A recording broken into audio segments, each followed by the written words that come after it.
और चलिए, लोकदल सेनानी सम्मान समारोह के बाद इस वक्त मीडिया से मुखातिब हो रहे हैं बीजेपी प्रदेश अध्यक्ष मदन राठौर। जैसे उन्होंने अभी एक बात कही थी कि आज इंदिरा गांधी होती तो आरएसएस पर प्रतिबंध लगा देती और भारतीय जनता पार्टी के लोगों को जेलों में बंद कर देती। ये वास्तव में बहुत ही यानी लोकतंत्र के विरोध में इन्होंने बयान दिया। लोकतंत्र की हत्या करने का मन इनका आज भी है। वैसे ये कांग्रेस के राष्ट्रीय अध्यक्ष इन वेटिंग है, क्योंकि इन्होंने खुद ने ही कहा कि मैं अध्यक्ष बन रहा था, लेकिन बीच में कुछ लोगों ने खींचतान कर दी, इसलिए कांग्रेस के ये राष्ट्रीय अध्यक्ष बन नहीं पाए। लेकिन अभी भी ये राष्ट्रीय नेतृत्व कांग्रेस का जो है, उनके दिमाग में ये जमाना चाहते हैं कि हम आपके सिपह सालार हैं, मजबूत प्रशंसक हैं, इसलिए ये कुछ भी आजकल बोल देते हैं। अब आरएसएस अपना एक संगठन है जो व्यक्ति निर्माण का काम करता है, वो राजनीति करता नहीं है। ये वो अच्छी तरह से जानते हैं कि राष्ट्रीय स्वयंसेवक संघ व्यक्ति निर्माण करता है, व्यक्ति में राष्ट्रीय चरित्र भरता है, देशभक्त पैदा करता है। अब वो लोग कहीं भी जाएंगे तो देश का हित ही सोचेंगे। जब देशभक्त राजनीति में यदि आएगा तो देश का हित ही सोचेगा, नेशन फर्स्ट की भावना से काम करेगा, राष्ट्र का अहित बर्दाश्त नहीं कर सकता। हाँ, वैसे ही बीजेपी काम कर रही है। आदरणीय नरेंद्र भाई मोदी जी से लेकर भजन लाल जी से लेकर हिंदुस्तान में जितने भी हमारा नेतृत्व है, वो सब एक मुखी होकर राष्ट्र का विकास करने में लगे हैं। देश का सर्वांगीण विकास करना, राष्ट्र प्रथम के हिसाब से चलते हैं तो वो चलेंगे। अब उनको लगता है कि आरएसएस चलाता है, क्योंकि राष्ट्रभक्त काम करता है तो आरएसएस चलाता है।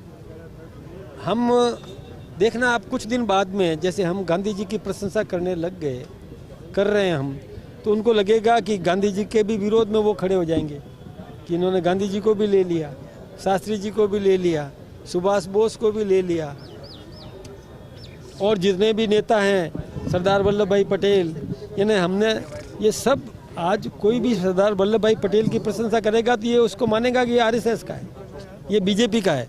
यानी राष्ट्रभक्त जो भी महापुरुष हुए, देश के महापुरुष हुए, वो सब हमारे हैं। हम गांधी जी को भी और प्रातः स्मरण में याद करते हैं, तो कुछ दिन बाद में ये गांधी जी को भी और उनका भी बहिष्कार करना शुरू कर देंगे, देख लेना आप। वैसे आपने आपातकाल के अनुभव को साझा किया, उस समय आपने अपने हाथ का भी जिक्र किया, किस तरह से क्या कुछ घटना किस तरह से रहा, क्या नहीं? एक्चुअली क्या है कि उस समय हमारा वारंट निकाल दिया था। मैं प्रचारक था, केवल 21 वर्ष का था। एक जुनून था, कभी छोटे बच्चे थे तो मेले में गए होंगे और नाम यहाँ लिख दिया मदन राठौर। देखना चाहते हो तो मैं दिखा भी दूँ आपको। ये है, ये था, अभी भी कुछ काला काला दिख रहा है आपको। तो ये नाम लिखा था मदन राठौर। तो कहा कि भाई आपका वारंट है, आपको गिरफ्तार कर लेंगे। और मुझे आदेश था कि मुझे बाहर रख करके जो लोग जेल में गए उनके परिवार को संभालना था, उनमें कोई तकलीफ नहीं हो। किसी की बेटी की शादी होनी थी और व्यक्ति को गिरफ्तार कर दिया तो उसकी शादी रुक जाती थी। किसी के घर में कोई इमरजेंसी थी तो व्यक्ति को गिरफ्तार कर दिया, उठा के ले गए, तो उसके परिवार को देखना जरूरी था। तो मुझे बाहर रहने का आदेश था।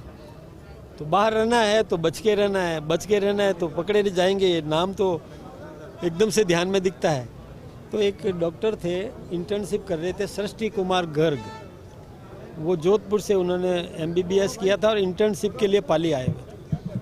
तो ये अभी जो एडिशनल SP से रिटायर हुए चैन सिंह जी, जो RSS के यहाँ के जयपुर के महानगर संघ चालक है, योगा योग मुझे दिख गए अभी बैठे बैठे ही। ये वहाँ उस समय मेरे मित्र थे, साथ में ही पड़े हुए हैं हम। तो उन्होंने पकड़ा मेरा हाथ और डॉक्टर सृष्टि कुमार ने इसको काटने की कोशिश की ब्लेड से। साधारण वो ब्लेड होती है दाढ़ी बनाने वाली, नई ब्लेड ली, उससे कट मारा तो तिरछा गया। स्केल लगा के रखा और फिर इसको सीधा सीधा काटा तो वो तो निकला ही नहीं। तो फिर उसको चमड़ी को पकड़ के यूं यूं करके छीला, लेकिन मैं तो दर्द पी गया। दर्द हुआ लेकिन चैन सिंह जी तो एकदम से घबरा गए वो, लेकिन मैंने तो मजबूती से फिर साधारण सुई धागे से टाँके लगे। लेकिन ये बहुत बड़ा आश्चर्य